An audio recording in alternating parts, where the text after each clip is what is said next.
stop recording. No one said okay. Yeah, nobody said GoPro. And, and keep in mind again, we kind of went over this earlier. Is this is the first time I've been here in a few months. Mm-hmm.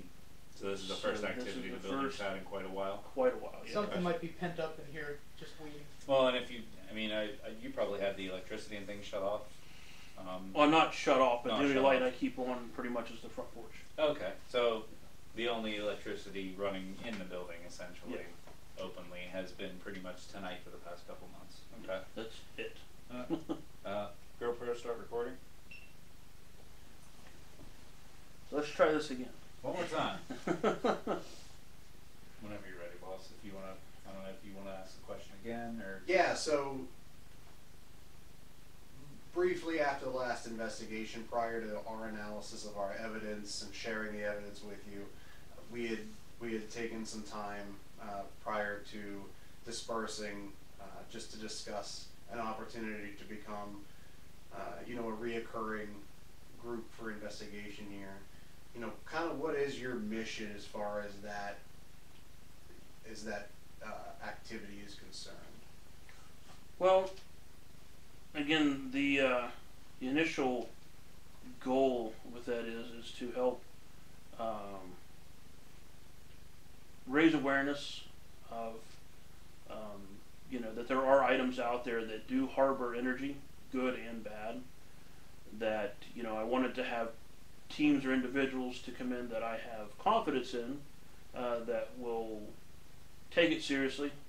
Individuals that I would trust with the integrity of the collection, to gather evidence, whether a lot or a little, and present the evidence for anyone who's interested in seeing it, and sharing their evidence, basically. So Steve, I know I speak for for all of us at Iron City when I say we appreciate somebody like yourself that has a very healthy respect for things that we don't fully understand, and the mission of trying to bring some sort of sense to what can't be explained. So like I said, I speak on behalf of Iron City when I say thank you for being one of the good ones.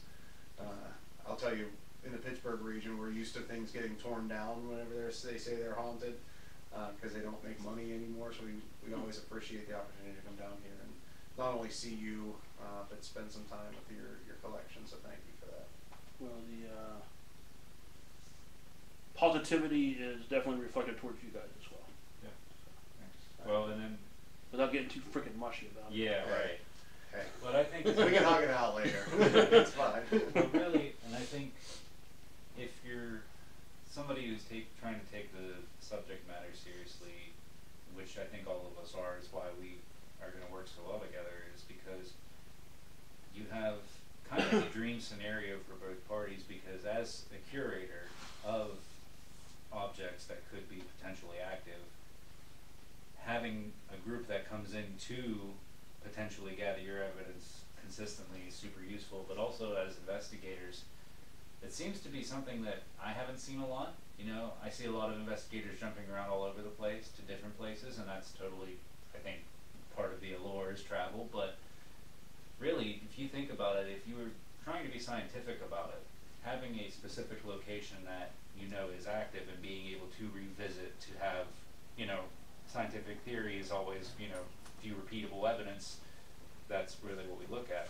So I think that's really, the scenario is actually really important.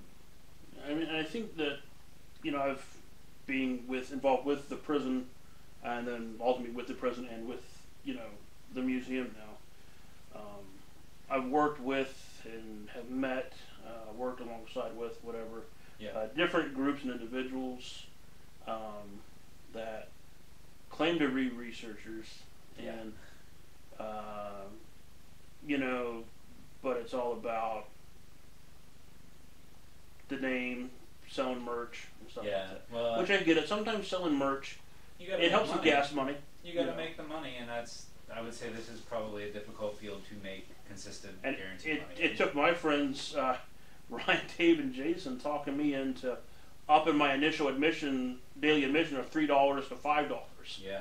You know, when I had my initial museum, they said you should give more. Like, hey, but I don't want to gouge people because I mean they're already going to the prison, Right. paying that. But Well, and then when You gotta somebody keep the doors who open. genuinely cares about actually documenting the phenomena, you're not trying to put a price tag on it because you're trying to actually progress understanding too, which I think speaks to the genuine intention that you have about it. and I think when you meet like-minded people like that, it still keeps a little bit of hope For sure. that and confidence that the paranormal field does have people that are not only in it for. I mean, everyone loves a good adrenaline rush. Yeah. Don't get me wrong. But if you're overselling it all the time to make money, then you're not being true to the work. It's like, why are you charging $2,000 to stay overnight Yeah. at a bed and breakfast? Or something? Yeah. Right. I mean, it's like it's not that high cost of living where you're at. And you could go stay at a very well accommodated hotel. Oh yeah. Yeah. Multiple Yeah. hotels. I still think that, I don't know, I'm sure somebody's done it somewhere, but I still think it'd be a brilliant idea to advertise a themed haunted bed and breakfast where you know that's what you're getting into, and even if it's fake, Well, it's off the experience. record, that's something I've always wanted to do. I think that's a lot of money, so. And We'll honestly, have to get with on. this You can make- this place initially, Yeah, we have to get on. until I realized that because this town, the restaurant closes at 2:00 in the afternoon. Yeah. How am I going to advertise? Hey, come stay in camera and eat here. When what do you do? Family Dollar? Yeah. You know what I mean? Looks like a pretty nice family dollar. It's not bad actually. You know, there's a creek, alright? They can go goddamn fish their own food. It's true. But it's just like it's something I've always wanted to do, and my take on it, it always seems I'm right before or right after the curve. Uh-huh. That's You know. mine. I'm always right after. I'll have the idea before, but yeah. Anyway. There's something I've always wanted to do, and I know no one around here is going to be able to afford to do it. I've always wanted to do it because my thing is I've always been interested. I've never had enough money to get one.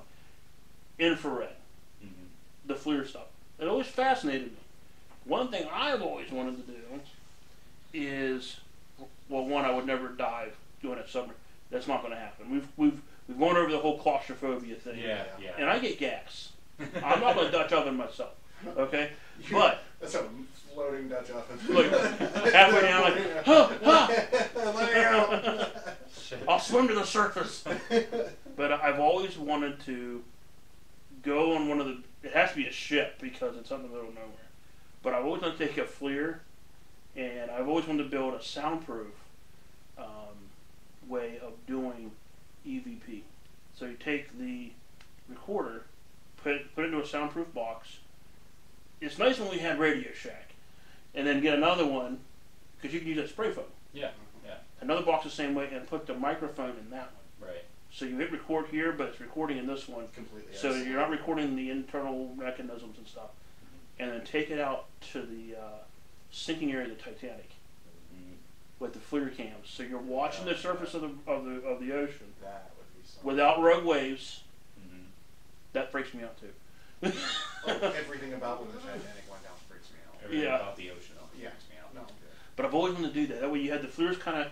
You're going to have a nice visual, at least a visual recording Uh-huh. of where you're at.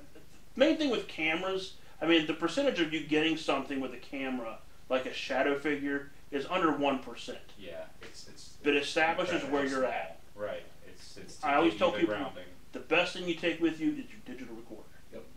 And none of that DR60 stuff. Yeah. An Isolympic or Sony. Yep. Or Tascam. Tascam's nice. But then I've always wanted to do that. I think that's a hell of an idea, honestly, Steve. It's just, Hey, you make Affordable. it happen, we'll join you. Yeah. I don't care if it's multiple groups, as long as the groups going out there are. We can't, I might be sick. we can't fund it, I might but be we'll sick. join. I mean, if I I'm have to run not a going to pon- be on site. if I can can't run a do- pontoon boat, we're going. I get it. I got like thalassophobia, so I'm fierce. I can't do it. What's that one country song, Redneck Yacht Club? Just get a bunch of them time on together and Yeah, all that. there he is. Alright, Steve, we definitely want to investigate while Yeah. we're here. Last thing I have for you. You have some new items that possibly you'll be able to bring in at some point tonight that we could spend some time Yes. checking out as well. If you kind of give us a quick rundown of what